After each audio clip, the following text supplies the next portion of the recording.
tukina hian hei pu laltlan zel ate in nizan ro surin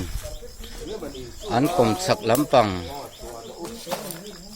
lei atimina bang sak lampang noka chon hei tukin zinga thin om kho veng ule naw a thei thei te kan hatlanga in chung thil vel kan thiar chuaka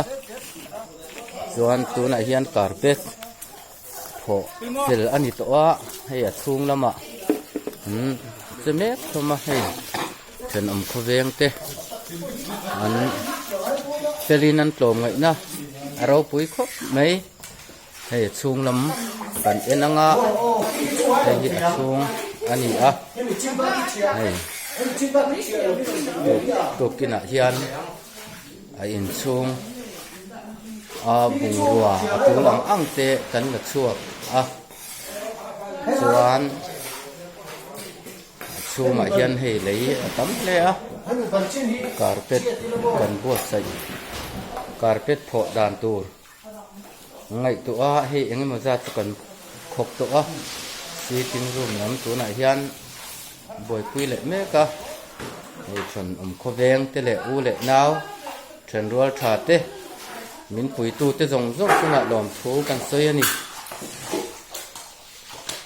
hei hi a chung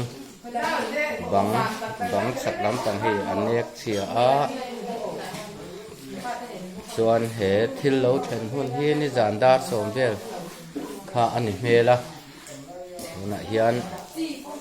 chung a lei a khat a na ta khop mai dan chu ania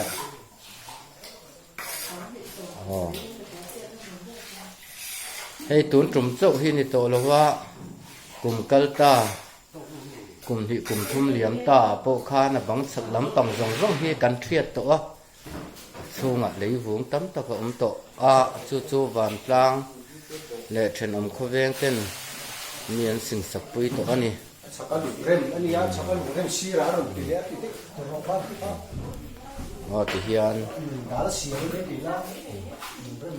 a chak lampang hi si menin